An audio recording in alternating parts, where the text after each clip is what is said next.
ఓం నమ శివాయ శ్రీమాత్రే నమ. మిత్రులకి శ్రేయభిలాషులకి అలాగే నన్ను ఇంతగా ఆదరిస్తున్న యూట్యూబ్ ప్రేక్షకులందరికీ కూడా పేరు పేరు ధన్యవాదాలు. మిత్రులరా, మీ అందరికీ కూడా ఆ పరాదేవత ఎల్లవెల్లలా మీతో ఉండి మీ మనోవాంఛ నెరవేర్చాలని మనస్ఫూర్తిగా కోరుకుంటున్నాను. ఈరోజు మనం ఒక అద్భుతమైన 100% ఫలితాన్నిచ్చే సిద్ధి ఉపాయాన్ని తెలుసుకుందాం. చాలా తేలికైన ఉపాయం. ఒక ఆకుని నీళ్ళలో వేయటం వల్ల ఎంతటి సమస్య అయినా సరే ఒక్క రోజులోనే బయటపడతారు. ఆశ్చర్యంగా అనిపించవచ్చు. ఇది సిద్ధి ఉపాయం. ఎందుకు చేయాలి, ఎవరు చేయాలి, ఈ విషయాన్ని మీకు తెలియచేస్తాను. నిత్య జీవితంలో ప్రతి ఒక్కరూ ఏదో ఒక సమయంలో ఇబ్బంది పడుతూ ఉంటారు. కొంతమంది ఎప్పుడూ కూడా అనేక రకాల ఇబ్బందులతో బాధపడుతూ మానసికంగా దైవదూషణ కూడా చూస్తూ ఉంటారు. ఎందుకంటే భగవంతుడు నాకేం చేయటం లేదు, నేను ఇంత కష్టపడుతున్నాను, నేను భగవంతుని ఇంతగా పూజిస్తున్నాను, అయినప్పటికీ కూడా నాకు ఫలితం రావడం లేదు అని బాధపడుతూ ఉంటారు.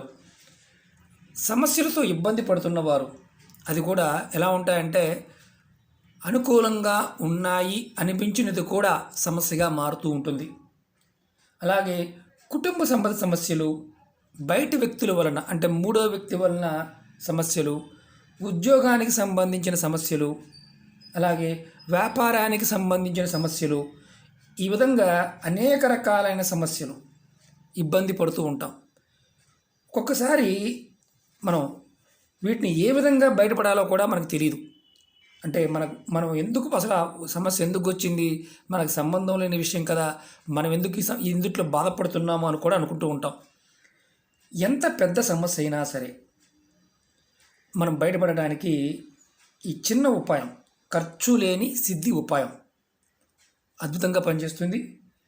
ఈ ఉపాయాన్ని ఎలా చేయాలో తెలుసుకుందాం. ఈ ఉపాయం చేయడం వల్ల మీరు ఎదుర్కొంటున్న సమస్యల నుండి బయటపడటమే కాకుండా మీకు పరిష్కార మార్గాలు కూడా తెలుస్తాయి. అంటే ఏదైనా ఆర్థికమైన, కుటుంబపరమైన, ఉద్యోగపరమైన ఏదైనా సమస్య ఈ బాధపడుతున్న వారికి ఇది చేయటం వల్ల పరిష్కారం ఎలా బయటపడాలో మార్గాలు కూడా తెలుస్తాయి. అంత అద్భుతంగా మనకు మానసికంగా ప్రకృతి మనకు సహాయం చేస్తుంది. ఈ ఉపాయం చేసిన ఒక్క రోజులోనే ఫలితం కనిపిస్తుంది. కొంతమందికి అనుకోకుండా అంటే ఆకస్మికంగా అంటే మనకి ప్రమాదాలు జరగటం, అంటే అకస్మాత్తుగా సంఘటనలు జరగటం, ఇలాంటి సమస్యలు, కష్టాలు సడన్గా అప్పటికప్పుడే కష్టం రావడం, వాటి నుండి కూడా బయటపడడానికి మార్గాలు తెలుస్తాయి. ఈ ఉపాయం చేయడం వలన సమస్యల నుండి, కష్టాల నుండి బయటపడే మార్గంతో పాటు మీకు ప్రకృతి అంటే అమ్మవారి యొక్క అనుగ్రహం కూడా లభిస్తుంది. ఏదో ఒక రూపంలో సహాయం లభిస్తుంది. ఇది గుర్తుంచుకోవాల్సిన విషయం. అంటే ఎందుకు ఇంత చెప్పవలసి వచ్చిందంటే సమస్య ఏదైనా సరే అమ్మవారి యొక్క అనుగ్రహం అంటే మనకి ప్రకృతి సహాయం చేస్తే ఖచ్చితంగా బయటపడతాం. ఈ ఉపాయాన్ని ఆడవారైనా మగవారైనా చేయవచ్చు. ఆడవారు మాత్రం నెలసరి సమయంలో చేయకూడదు. అలాగే మీకు ఈ వీడియో నచ్చినట్లయితే లైక్ చేయండి. కొత్తగా ఛానల్ చూసేవారు సబ్స్క్రైబ్ చేసుకోండి. అలాగే సబ్స్క్రైబ్ చేసుకోకుండా చూసేవారు సబ్స్క్రైబ్ చేసుకోండి. సబ్స్క్రైబ్ చేసుకోవడం వల్ల పక్కనే ఉన్న గంట సింబల్ని యాక్టివేట్ చేసుకోవడం వల్ల నేను పెట్టే ప్రతి వీడియో, నేను పెట్టే ప్రతి పోస్ట్ మీకు నోటిఫికేషన్ ద్వారా వస్తుంది. మీరు వీడియోస్లోకి వెళ్ళి తక్కువాల్సిన అవసరం ఉండదు. నేను ఏది పెడతానో మీకు నోటిఫికేషన్లో వస్తూ ఉంటుంది. కాబట్టి మీకు ఇబ్బంది ఉండదు. అలాగే కొంతమంది మిత్రులు సమస్యల గురించి అడుగుతూనే ఉన్నారు. మిత్రులరా, మీరు ఓపికగా వీడియోస్లోనూ ప్లేలిస్ట్లో వెతకండి. మీ సమస్యకి మీరు చేయగలిగే దాన్ని మాత్రమే ప్రయత్నం చేయండి. ఇలాంటి వాటి మీద ఎందుకంటే నమ్మకం లేనివారు పదార్థం దొరకకపోయినా మీరు ప్రయత్నం చేయమాకండి. దానివల్ల ఫలితం కంటే ఇబ్బందులే ఎక్కువ వస్తాయి. కారణం ఏంటంటే ఇది ప్రాకృతికమైన శక్తి. చూడడానికి తేలికగా ఉంటుంది, కానీ ఫలితం అద్భుతంగా ఉంటుంది. ఎవరైతే నమ్మి చేస్తారో వారికి ఫలితం రావడానికి అవకాశాలు ఉంటాయి. అలాగే ఈ ఉపాయానికి కావాల్సినవి రెండు పదార్థాలు. ఒకటి మర్రి చెట్టు ఆకు, అలాగే ఎర్రటి దారం. ఈ రెండు మాత్రమే వాడాలి. అంటే వేరే ఆకులు వాడకూడదు, వేరే దారం కూడా వాడకూడదు. ఈ ఉపాయాన్ని సాయంత్రం 4 నుండి 6 గంటల మధ్య ప్రాంతంలో చేయాలి. మళ్ళీ చెప్తాను, సాయంత్రం 4 నుండి 6 గంటల మధ్యలోనే చేయాలి. ఒక మర్రి ఆకు తీసుకోండి, దాన్ని శుభ్రంగా నీటిలో కడగండి. అలాగే రెడ్ కలర్ దారం, మనం బట్ట కుట్టే దారమైనా పర్వాలేదు, మామూలుగా మల దారం ఎర్రది ఉంటుంది, కాటన్ దారమైనా పర్వాలేదు, ఎర్రటి దారం కావాలి. దీన్ని కడిగిన తర్వాత ఈ దారాన్ని తీసుకొని మీరు ఎంత ఎత్తు ఉన్నారో, అంటే మీరు 6 అడుగులు ఎత్తు ఉంటే 6 అడుగులు పొడవు దారం తీసుకోండి. మీకు శాంపుల్ చూపిస్తున్నాను నేను. అది కూడా 6 అడుగులు దారం తీసుకోండి. మీరు ఎంత ఎత్తు ఉంటే ఆడవారైనా మగవారైనా సరే దారం తీసుకోండి. తీసుకున్న తర్వాత ఈ దారాన్ని మర్రి ఆకుకి చుట్టండి. ఇలా ముందు ఇక్కడ తొడిం కనిపిస్తుంది కదా, ఈ భాగంలో ఇలా పెట్టి మీ కుడి చేతి బొటన వేలు ఆకు మధ్య ఈయన మీద చూడండి, ఇలా పెట్టి మీరు ఆకుకి చుట్టండి. ఇలా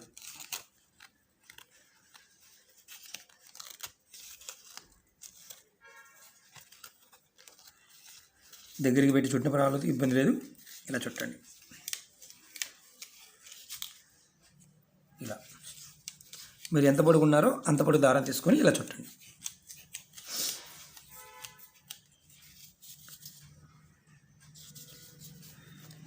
ఇప్పుడు ఈ దారాన్ని మీరు చుట్టిన తర్వాత ఈ ఆకుకి మీరు పూర్తిగా కవర్ అయ్యే విధంగా, అంటే ఇలా కవర్ అయ్యే విధంగా కట్టేసేయండి.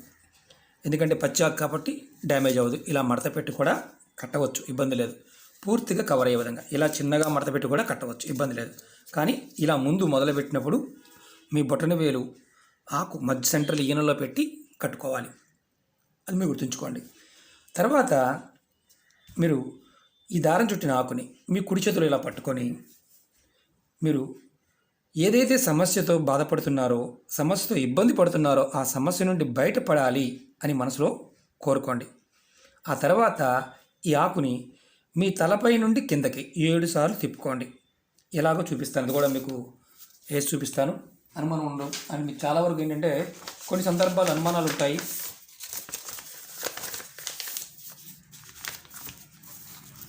ఎలా తిప్పుకోవాలి చూపిస్తాను. ఇది మీరు మనిషి అనుకోండి. మీరు మీ కుడి చేతిలో పట్టుకున్నారు. ఇలా మీరు తల దగ్గర నుంచి పై భాగం ఇక్కడ పెట్టుకోండి, అంటే తల పై భాగం ఇలా కిందకి మీరు కుడి చేతితో ఇలా తిప్పుకోండి. ఇలా పాదాల వరకు ఇలా పైనుంచి కిందకి ఇలా ఇది కూడా పట్టుకున్నారనుకోండి. ఇలా ఎవరికి వాళ్ళు తిప్పుకోవచ్చు, లేదా మీ కుటుంబంలో పెద్దవారు ఎవరైతే ఉంటారో వారు తిప్పవచ్చు. అంటే మీకంటే పెద్దవారు ఎవరైనా సరే తిప్పవచ్చు, ఇబ్బంది లేదు. ఇది ఎవరికి వాళ్ళు చేసుకోవడం వల్ల అద్భుతమైన ఫలితం ఉంటుంది. వేరే వాళ్ళు చేసి మన గురించి చేయడానికి కుదరదు, ఎవరికి వాళ్ళు చేసుకోవాలి. తిప్పుకోవడం మాత్రం ఇలా మనకు మనం కూడా తిప్పుకోవచ్చు కాబట్టి తిప్పుకోండి. ఎవరన్నా ఇబ్బందుల్లో ఉండి బాగా అంటే మంచం మీద ఉండి చాలా తీసుకుంటూ ఉన్న వారికి వేరే వాళ్ళు చేసి వారి చేతికి టచ్ చేసి వాళ్ళ కోరిక చెప్పుకోమని చెప్పి ఇలా తీసి తిప్పుకొని మీరు దీన్ని ఏదైనా సరే కుడి చేత్తో మాత్రమే పట్టుకోవాలి, సమస్య చెప్పుకోవాలి. తర్వాత ఆ సమస్య నుంచి బయటపడాలని బలంగా కోరుకోవాలి. మీ తలపై నుండి కిందకి 7 సార్లు తిప్పుకోవాలి. తర్వాత ఆకుని ఏదైనా పారే నీళ్ళలో కలిపేయాలి, లేదా మర్రి చెట్టు మొదల్లో గొయ్యి తీసి ఆ మట్టిలో పెట్టేయండి. ఈ ఉపాయాన్ని నెలకు ఒక్కసారి చేస్తే సరిపోతుంది. రోజు చేయవలసిన అవసరం లేదు, నెలకి ఒక్కసారి ఈ ఉపాయం చేస్తే చాలు. దీనివల్ల మీకు ఏంటంటే ఎంత పెద్ద సమస్య అయినా సరే ఆ సమస్య నుంచి బయటపడడానికి పరిష్కారం కనిపిస్తుంది, మార్గాలు తెలుస్తాయి. మామూలుగా ఏంటంటే మనందరం కూడా ఏమనుకుంటామంటే ఒక మర్యాదకి ఎంత శక్తి ఉందా అనుకుంటాం. మర్రి చెట్టు సాక్షాత్తు శివస్వరూపం. మర్రి చెట్టు లోపల అంటే శివుడు గణాలకి ఆధిపత్యం వహిస్తుంటాడు. అంటే భూతగణాలు కావచ్చు, దేవతాగణాలు అన్నీ కూడా శివాధిపత్యంలోనే ఉంటాయి. అందువల్ల మీరు మర్రి చెట్టుకు నమస్కారం చేసుకున్న, మర్రి చెట్టుకు నీరు పోసిన, అంతకుముందు వీడియోలో కూడా చాలా చెప్పాను, మర్రి చెట్టు మీద నెంబర్ రాయడం కూడా చెప్పాను, మర్రి ఆకు మీద. మీరు గుర్తుంచుకోవాల్సింది ఏంటంటే ఇది సిద్ధి ఉపాయం. మనల్ని కాపాడడానికి మన పెద్దలు, ఋషులు, జ్యోతిష్యులు, పరిశోధన చేసిన వారు ఎంతోమంది ఎన్నో రకాల గ్రంథాల్లో రాయడం జరిగింది. మనకున్న అనుమానం ఏంటంటే చాలా సింపుల్గా ఉంటాయి కదా, అయిపోతాయని. అన్నీ సింపుల్గా ఉండేది ప్రమాదానికి హేతు అవుతుంది, ప్రమాదం నుంచి బయటపడి వేస్తుంది. కాబట్టి సమస్య అనేది ఎక్కడైతే పుడుతుందో ఆ సమస్య మన శరీరం మీద పని చేయకుండా ఉండడానికి, మన శరీరం మీద ఉన్న శక్తిని కాపాడడానికి ఈ ఉపాయం మనకు అద్భుతంగా పనిచేస్తుంది. నెలకు ఒక్కసారి చేయండి, ఆడవారైనా మగవారైనా. మర్రి ఆకుని ముందు తెచ్చుకోవాలా మరి తర్వాత తెచ్చుకోవాలని అనుమానం ఉంటుంది. మర్రి ఆకుని ఆ రోజు అంటే సాయంత్రం చేసుకోవాలి కాబట్టి ఆ రోజు తెచ్చుకోవచ్చు. ఈ ఉపాయాన్ని శనివారం నాడు కానీ లేదా అమావాస్య రోజున కానీ చేయాలి. మిగతా రోజుల్లో చేయకూడదు. ఇది గుర్తుంచుకోవాలి. శనివారం నాడు కానీ అమావాస్య రోజు కానీ ఈ 2 రోజుల్లో మాత్రమే దీన్ని చేయాలి. ఏ శనివారం అయినా చేయవచ్చు, ఎటువంటి ఇబ్బంది లేదు. ఆడవారు ఒకటి గుర్తుంచుకోండి, ఆడవారు ఇంటిలో నెలసరి ఉండి అలాంటి సమయంలో మగవారు చేయకూడదు. అది కూడా గుర్తుంచుకోండి. ఆడవారు నెలసరి సమయం ఉంటే కనుక ఇంట్లో చేయవద్దు. ఓకే మిత్రులారా, మీకు ఈ వీడియో నచ్చినట్లయితే లైక్ చేయండి, నా ఛానల్ని సబ్స్క్రైబ్ చేసుకోండి, పక్కనే ఉన్న గంట సింబల్ని యాక్టివేట్ చేసుకోండి, 10 మంది మిత్రులకి షేర్ చేయండి. ఓం నమః శివాయ, శ్రీమాత్రే నమః.